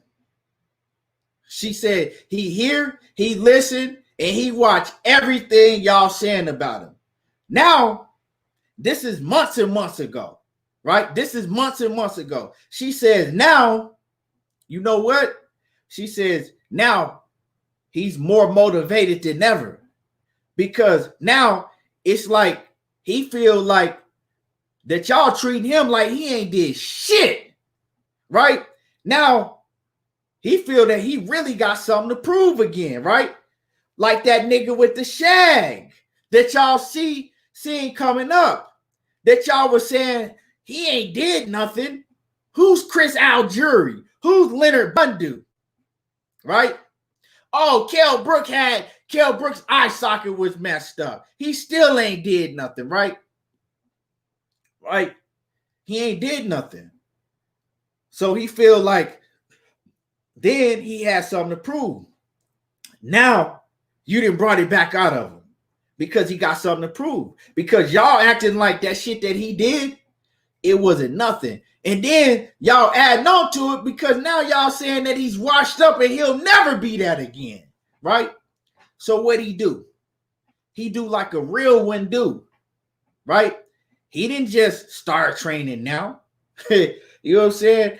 As soon as he was able to train months and months ago, we got to think this accident happened in October, right? That man been training, you know what I'm saying? Because see, he started training, you know what I'm saying? He when he started training, he was Big EJ, right? Big EJ with the bag, right? When he started training, he been training let's say October, November, December, January, February. Let's say he been training since February, right? Let's say he been training since February, right? Getting in there doing, cutting weight, getting down, you know what I'm saying? And the whole time, he got tunnel vision because he wants to be that nigga with the shag again, right? But not only that, he want to do more than what that nigga with the shag. He want to be the nigga with the shag 2.0. You know what I'm saying? That's who he want to be. So what the nigga with the shag 2.0 is, that's the nigga with the shag times 10, right? So he been training, right? Getting it in. And then all of a sudden, he say to himself, you know what? I'm back, right? I'm back. I'm the nigga with the shag again. Now it's time. So they get on the phone. He say, hey, Blu-ray, what's happening, homie? Yeah, you know what? It's about that time again, Blu-ray. If y'all don't know who Blu-ray is his is the man that was his strength and conditioning coach when he was that nigga with the shag, right? But then he couldn't do strength and conditioning, you know what I'm saying, when he became the nigga with the bag. So he hit up now he back, you know what I'm saying? He back. Now he like, hey, Blu-ray. Yeah, I know we ain't chopped it up like that, you know what I'm saying? But it's about that time again. Yeah, I'll be ready. yeah, we got to get it in. I'll be ready. I bet. So now, y'all done fucked up. Danny Garcia, you in trouble. Danny Garcia, you in trouble. You talked all of that shit, right? He's risen, right? He's risen. He didn't open that casket and he's risen. Now, he's back, right? He gonna be doing his strength and conditioning with Blu-ray, right? He gonna be back to 150% when you said he was never gonna be back, right? Now he's going to seek and destroy. Danny Garcia has a problem on his hands because Danny Garcia talked all of that shit, been talking shit about EJ for years. Now Danny Garcia said, oh yeah, now is the best time for me to fight him. He ain't that nigga with the shag no more. He'll never be that again. I'm finna go in there and whoop his ass now. Now you fucked up. You know what? You fucked up because you kept howling. You kept howling and howling. You know what I'm saying? You kept acting a fool, right? You had a hungry Rottweiler at the gate, right? The gate high, and you look, you fucking with the Rottweiler. You know what I'm saying? He's showing he you know what I'm saying? The gate separating y'all. You know what I'm saying? The gate is between y'all. So you like, oh, he can't get out the gate. He barking at you, showing his teeth, right? Now that Rottweiler, he didn't fucked around and got a head start. Now he didn't hop that gate. He didn't hop that gate on your ass. You kept howling and fucking with him. Now the Rottweiler has hopped the gate. And he didn't morphed into the nigga with the Shag 2.0. And now you fucked up. You didn't fucked up. Right? You fucked up. Terrence Crawford then fucked up. The whole welterweight division done fucked up now. And not only that, but wait, it gets worse. Wait, it gets worse. Now he getting work. He's back in there with Jermell Charlo. He back in there with Jermell Charlo. Now they getting work. Now they training together again. Just like back in the day, right? With the nigga with the Shag. Reunited, right? Right? Reunited. They reunited. Now they getting work. And you know what they used to say back when they was getting it in? They used to always come on, they used to always come on their interviews and tell you, iron sharpens iron. And I'm telling you, he gonna be sharper than the samurai sword come November the 21st against Danny Garcia. And that's why everybody finna tune in. Ain't nobody tuning in to see all that other shit. They tuning in to see the nigga with the Shag 2.0. And I'm telling you right now, the whole welterweight division is in trouble. Y'all in trouble. And he's, you know what I'm saying? Not only is he doing his strength and conditioning again, he's back sparring with Jermell Charlo. Come on now. Let's say a prayer for the whole welterweight division. Hold on. Let's take a quick 10 seconds and let's say a prayer for the whole welterweight division. Everybody bow our heads now.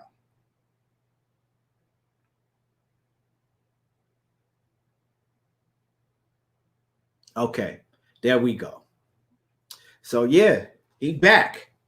So what y'all think about Errol Spence already in shape, right? He don't got to have no fat cap. Now he going to be doing strength and conditioning with his old strength and conditioning coach. And he back sparring with Jermell Charlo. They back getting in work, right? What y'all think about that? Let me know how y'all feel about that. Stephen T. Pope, he says 11 straight KOs with Blu-ray before. 11 straight. And he was KOing cats that, these other fighters like Keith Thurman and these fight, the top fighters, they wasn't getting them up out of there like he was. You know what I'm saying? Doing shit to Chris Algieri that Pacquiao couldn't even do. That was the nigga with the Shag. Adam Whitlam says, now that's the truth. Let's go. Don Reek says, Errol is back. Cassandra Mason says, amen. For real. Pray for him. Pray for him. Pray for him. So I'm going to tell you, when he go in there and beat the shit out of Danny Garcia, let's not make it no excuses for Danny Garcia and try to act like Danny Garcia wasn't good in the first place, right? Give the nigga with the Shag 2.0 all of his props because he coming and he hungry. And you see what I'm saying? And he not looking past Danny Garcia, but you got to believe he looking straight through Danny Garcia's chest. And you know who's standing in the back of Danny Garcia that he see, right? You know who he see? He see Terrence Bud Crawford, right? Because he see everything, he hear everything, and he hear everything we've been saying, that y'all been saying, right? Because I've been saying the nigga with the Shag was coming back. Whether I knew it or not, I just felt it. I felt he was coming back. And he coming back. So y'all in trouble. right? Y'all in trouble. What is the excuses gonna be now, right? What is the excuses gonna be now? Y'all quiet off in here. Y'all real quiet. You know what I'm saying? The nigga with the Shag came and, they start running, ducking, and hiding. Come out of hiding. The nigga with the Shag is knocking at your door. He knocking at the door. Come out. So, yeah, that's man. I'm excited. I'm excited. And now, the Charlos. Let's talk about the Charlos. Because let's transition into the Charlos. They got a brand new. They got a pay-per-view, right? Don Rick says Terrence Crawford is done. The shit is heating up. But the Charlos got their first pay-per-view, right? Never been on pay-per-view before. Now they throwing them out there. They throwing the Charlos out there in the deep end, right? They either gonna drown or they gonna come out of that water swimming, like a world-class. They gonna come out of the water swimming like Michael Phelps, right? They either gonna drown or they gonna come out swimming like Michael Phelps, right? So, do y'all think that the Charlo brothers are gonna drown, getting thrown out there in the deep end, in their first pay-per-view? And what I mean, do you think that they're gonna do some big numbers on pay-per-view, or do you think it's gonna sink? Do you think they're gonna drown? Both fights are great fights. Both fights are great fights. Whether you like the Charlos or not, you can't deny that both of these fights are great fights. So it comes down to this. This is really going to show what the boxing fans are really about, right? It's really going to show what the boxing fans are really about. Because if you're a boxing fan, I don't know nobody that wouldn't want to see Jamal Charlo versus Derevyanchenko, and I don't know nobody that wouldn't want to see Jermell Charlo fight Rosario, right? No matter what you feel about them, those are great fights. Those are very good fights, right? So what you think that's gonna happen? Do you think the boxing world is gonna pay and tune in? The thing is they are fighting in a few weeks, but you don't see no promotion. So it's no promotion for the fight. How do you expect them to come out swimming like Michael Phelps when you just throw them in the deep end? How can they come out swimming like Michael Phelps and you throw them in the deep end if you ain't even, you ain't giving them no line to hold on to? You just throw them out there. No promotion, no nothing, just go. Like, that's what I'm saying. Like, you ain't, how my thing that really raised the eyebrow with me is I'm like, I haven't seen y'all promoting this fight. I ain't seen no promotion. Now, it's a pandemic, but you still can run the ads on Fox. You can run that. We should have been seeing ads nonstop running, right? Especially that you can't really go and travel and promote like that. We should have been seeing nonstop ads running all over FS1, all over Fox, even on ESPN, right? Even though ESPN is the competitor, but they have PBC fighters in the past go on ESPN on shows like whatever. I mean, you're not promoting the fight. Like, how are you supposed to sell pay-per-views if you're not promoting the fight? That's the shit that really has my mind boggled, because if we don't come on here and talk about this shit, motherfuckers don't even know they fighting, and they got a fight coming up in a few weeks. Stephen T. Pope says anything on Wilder and this mountain of evidence against Fury. Dante's Boxing posted on YouTube. Nah, man, I'm gonna just wait until that information comes out, and see. Like, everybody, like Wilder, Deontay Wilder will come out and talk when he ready. You know what I'm saying? That's that man's. So when he come out, Whatever he say, let him talk and tell us, because he know the truth. J.A. Dixon says, can't understand it, man. Little to no promotion. That's what I'm saying. Like, you throwing the Charlo brothers out there in the motherfucking deep end of the ocean, right? And you like, fuck it. I don't know if y'all know how to swim. Just go ahead and swim. If you drown, you drown. Like, it's no promotion to this. You know what I'm saying? If we don't talk about it, who gon'? I don't know. It ain't no promotion. Cassandra Mason says, yeah, haven't seen any promotion. Shaking my head. Jupiter B says, yeah, I think they're trying to promote the entire fall line up evenly and need to put more into the Charlo pay-per-view. Blue Blood Sports TV off in the building. My brother Blue Blood off in the building. Salute to you. And see, that's the thing that these fighters don't understand. They looking for these Dan Raphaels and all of these other cats. They're not going to promote the fight for you, right? You fucked up because Blue Blood got a huge platform, right? Blue Blood got a huge platform, and you done got mad at Blue Blood just because, you know, he talking about a situation that everybody else posted and talked about, right? I didn't talk about it myself personally, but he talking about, you know, a situation that everybody else was talking about. You get mad at him and tell everybody to go unsubscribe to him. All you did was get him more subscribers, because now the people that didn't even know who Blue Blood was, right?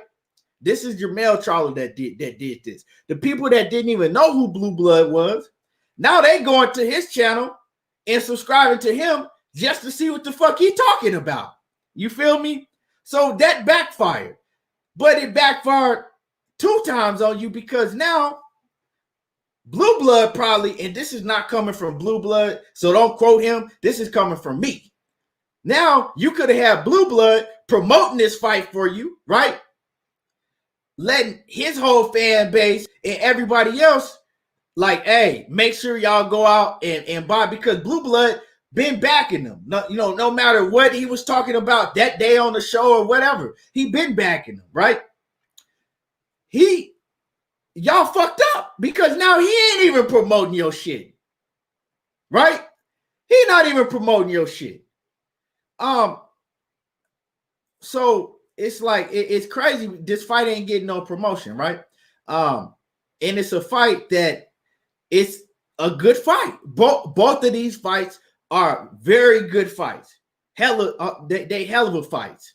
Cassandra Mason says, yeah, only diehards know about these upcoming fights. How are you having a pay-per-view, but you haven't promoted it not one time? I don't understand that.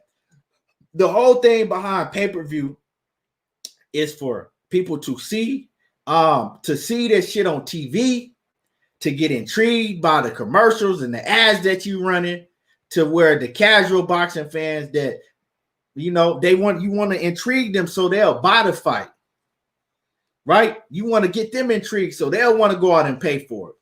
But how are they going to do that if they don't even know these dudes is fighting, right?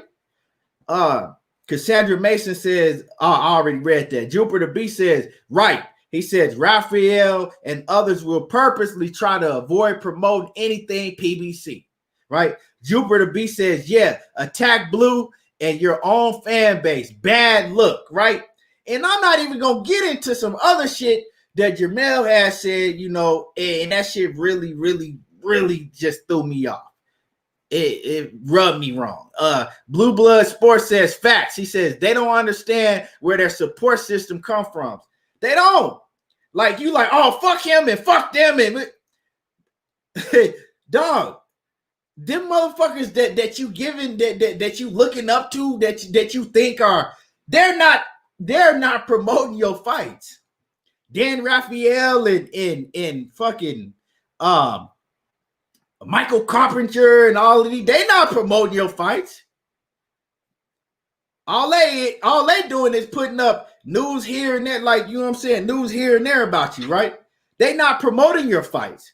So you need cats like Blue Blood, Ego, and whoever, you know what I'm saying, and me and everybody else that's gonna come on here and talk about that shit and get people to want to watch it. But now you done fucked up. Now you gotta promote it yourself, right? And then you gotta rely on wishing that they give you at the last minute, that they start running some ads. But it's too late because they should have been and did that already. A casual fan's mind runs different than us on here. Yeah, we'll watch it because we diehard boxing fans, right? But then you just shitted on the diehard boxing fans. Some shit that you said, and I ain't even gonna get into that, Like you shitted on your fan base, really, right? You gotta stop taking everything personal, right? Because if you're gonna do that, well, you gotta shit on every platform, right? You get mad at Blue Blood for talking about it, right? Well, you gotta get mad at every platform that's putting out shit. You gotta get mad at yourself for putting it out, in the open, right? It is what it is. But so what y'all think? G May, salute. Jupiter B says, right. He says Fight Hype and Ellie are cool, but they are not promoting their fight. He says it is what it is. And Fight Hype is not going to promote the fight because Jamal got beef with Fight Hype. So the same shit that Jermell was saying about Blue Blood, Jamal doubled down and he's saying the same shit about Fight Hype, like fuck them and this and that. But they don't understand that YouTube is where it's at. Social media is where it's at, right? Guys like us is the ones that's going to get fans intrigued to watch your fights and promote it, help you promote it. But then you like, fuck them. And your, you know what I'm saying? Your promotional company that's supposed to be promoting you is kind of like, fuck y'all. We ain't got money to put into this. Fuck it. You know what I'm saying? You just gonna swim or sink. It is what it is. That's what it looked like to me that they doing. It's crazy. G Mays was good. But yeah, so it's a crazy situation. Crazy situation because I don't remember seeing a fight that's been on pay-per-view like this in a long time that's been this poorly promoted. You can even go back to the Amir Khan Terrence Crawford fight, right? They promoted the Amir Khan Terrence Crawford fight a lot more than they promoted this, right? So the shit crazy. It's crazy to me. And it's like, what are you doing? You know what I'm saying? What are you doing? How do you expect to sell anything if you're not promoting it? Like, I know Jermell got his own channel or whatever, but that's not enough. You feel me? That's not enough, homie. Like, and Jupiter B says it sucks because it's really a great card. Yeah, but they half of that shit they put on to themselves. You gotta learn. You gotta learn. Coming into pay-per-view, that's when the business gets really, really tricky. That's when you got to really, really watch every step you make when they throw you on a pay-per-view card. You feel me? You got to watch every step you make when they throw you on a pay-per-view card. Because if you stress for somebody that has a platform, a big platform, not to fucking say shit, not to ever have their name in your mouth again, in their mouth again, your name in their mouth again, and you basically tell them, don't say shit else about me on your platform, how smart is that if you're trying to sell pay-per-views? Let's just really think about it. J.A. Dixon says they got to stop acting like divas. But I'm just saying, like, how smart is that if you really think about it? Like, you telling motherfuckers that's helping you promote your fight, talking whether you like what they saying or not. At the end of the day, it's helping you promote your fights, right? Now, how smart is that? Ain't nobody really talking about that. If he hadn't did that shit, disrespected Blue Blood like he did, imagine how many of us will be on here talking about that shit. Imagine the stories that Blue Blood would have been and ran, having everybody, just focused and locked in to see this fight. And fight hype, right? And fight hype, right? Sometimes you gotta learn when just to look over shit. Sometimes you gotta learn when to just when it's best to just hey, focus on doing what you do, right? Focus on doing what you do, training and focusing on your opponent and promoting the fight on your end yourself, right? That shit you pulled did not, that shit that both of them, right? Both of them, that shit that they pulled didn't help them at all. Didn't help them at all. And they always talk about the bag. So, hey, like I said, hey, but it is what it is. But at the end of the day, it's a good ass fight card. You know what I'm saying? Jupiter B said, and now channels are less likely to discuss the Charlos because of how Mel reacted, and that's a fact. People see that shit, He said, and it don't seem like Blue lost subscribers. No, he didn't lose. He gained from that shit. You went on your channel and you talked about that man. When you talk about somebody, this is what people don't understand, right? When you have a problem with somebody, right, and you address them like that, and disrespect them like that on social media or whatever it is, right? It don't matter if it's about boxing. It don't matter if it's just regular on Facebook or whatever type of social media it is, right? All right. He telling people to go and unsubscribe to this man, right? But nobody that fuck with him like that is going to go unsubscribe to him because, first of all, you nobody's father. You ain't nobody's daddy. We all grown men, right? And women. We all grown men and women. You're not finna tell me what to do just because you said it. On top of that, the 99% of people that hear it, if they don't know who Blue Blood is already, they're going to go to his channel and let me see who he talking about. Who?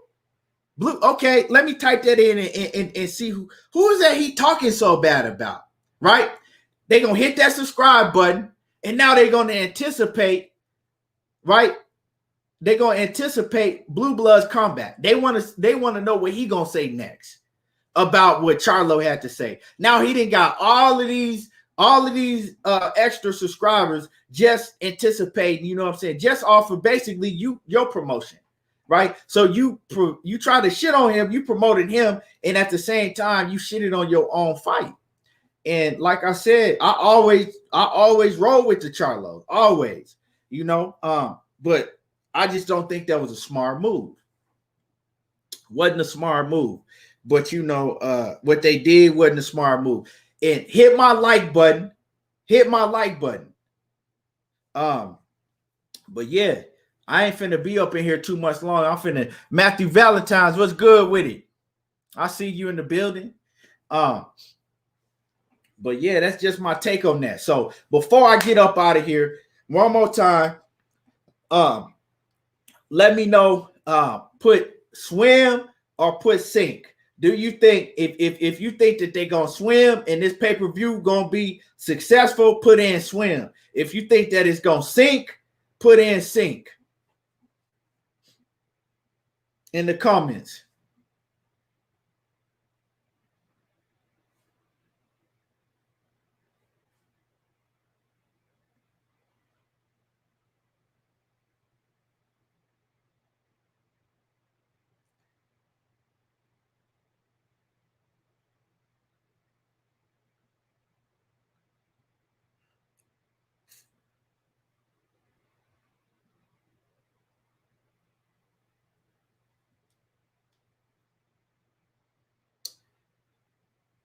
Jupiter B, he said it's gonna do well. He said Jupiter B said swim. Stephen Pope said swim. Matthew Valentine said swim. He said 400,000. He think it's gonna be. That's a big number. That's a big number. I mean, hey, Cassandra Mason, she said swim. So everybody so far think that the pay-per-view going to do well regardless without no promotion. You know what? I mean, I'm going to be tuned in, but I don't know. It's hard for me to see how this pay-per-view is going to do well for the fact is that it's no promotion. You know what I'm saying? It's like it's no promotion. Fox ain't promoting it. PBC is not putting no promotion up. Maybe I'm just not watching TV enough. I don't know. I haven't seen no promotion. I watch Fox early in the morning. I watch FS1 early in the morning. I haven't really been watching Fox like that because, I haven't watched Fox, but I haven't seen no promotion. Have any of y'all seen any promotion for this pay-per-view? Let me know. If I'm wrong, let me know if y'all seen promotion for this pay-per-view on TV at all. Jupiter B says it really depends on the price. He says, I think anything about 250K is good. If they do 250K, that's good. That's very good if they could do 250K. But I don't know. G May says time to see where the real boxing fans at. Jupiter B says he ain't seen nothing on Fox. Battle Ready Fitness Defense says it's the best fight in a long time for us as hardcore fans. Yeah, it's like I said, it's a hell of a fight card, hell of a fights. Matthew Valentine says prom this week on Showtime this week, not on Fox. Prom this week on Showtime this week. What you talking about, Matthew? Prom. Jupiter B says, does Fox promote Showtime fight cards? Fox. I don't think they promote Showtime. They don't. Oh, it is on Showtime. Okay, it's on Showtime. My bad, y'all. See, that's a problem, right? I'm sitting up here the whole time talking about Fox, right? That just shows you how little we've been talking about these fights, right? That shows you right there, and I do this shit every day, right? That shows you right there how little we've been talking about these fights. I'm sitting up here talking about I ain't seen nothing on Fox or FS1, and the fights is on Showtime. That shit, that says it all right there. And I watch Showtime sometimes. I haven't seen nothing on Showtime about it. I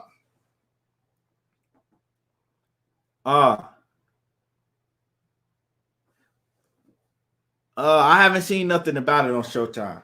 Oh, okay. Matthew Valentine says promotion starts this week on Showtime.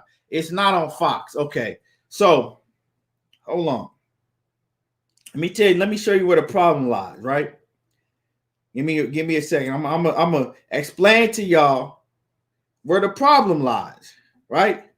This is where the problem is. Hold on.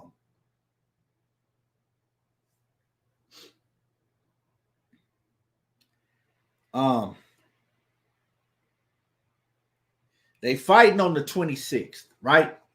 So they a little more than what's today? Okay, the 3rd. So basically, they're a little more than 20 days out, right? They're a little more, than 20 days out from the fight. So you telling me by this weekend, right? You said it starts this weekend, right? So they're not going to start promoting until 20 days out, right?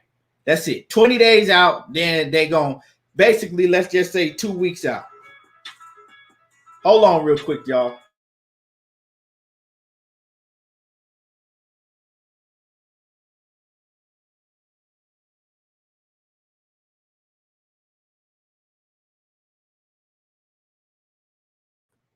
So my bad, y'all. So you telling me you're not gonna promote, you starting to promote this card with only a little over 2 weeks left, right? When you start promoting, a little over 2 weeks left, right? And then you start promoting the card.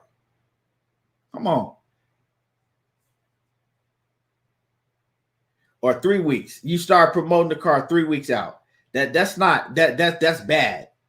But really now that I remember and that y'all did bring it to my attention that it's on show, because I knew it was on Showtime, I just had forgot. Right now that y'all bring it to my attention that it is on Showtime, it makes sense because Showtime don't promote like Fox do.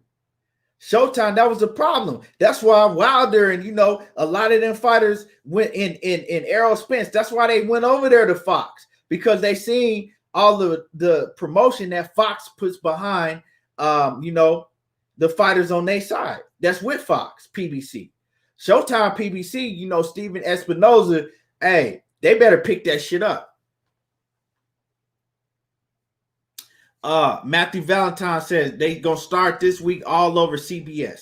So yeah, let's see. Maybe it's because college football season just started. So let's see if they pick it up and they ramp it up, because they're gonna have to go real hard these next 2.5, 3 weeks, right? They're gonna have to go real hard on promotion these next 2.5 or 3 weeks, right? They're gonna have to ramp it up. Yeah, brother off in the building. He says he think they're gonna swim too. So I mean, unanimously, everybody that's in here think that the pay-per-view is gonna do well.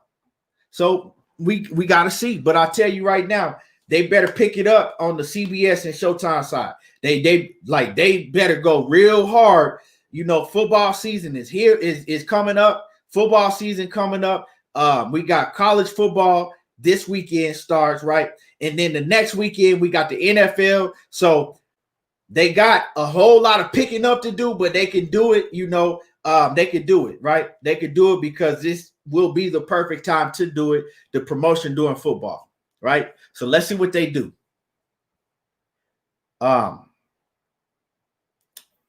Matthew Valentine says, hey man, I'm an optimistic. He says, I can't call it. He says, I want the Charlos to win. So yeah, that's what it is. So let's see. But like I said, it's definitely a great fight card. It's definitely a great fight card. Definitely, some great fights. But I appreciate y'all for tuning in. That's about it. I'm gonna go ahead and wrap it up for tonight. Make sure that before you leave out, hit my like button, right? Hit the like button and subscribe to my channel on YouTube. If you're not already, subscribe to me on YouTube. And if you missed the show, go ahead and watch the run back. You can catch the full show run back. You can go to my page on Facebook. It'll be up on Facebook.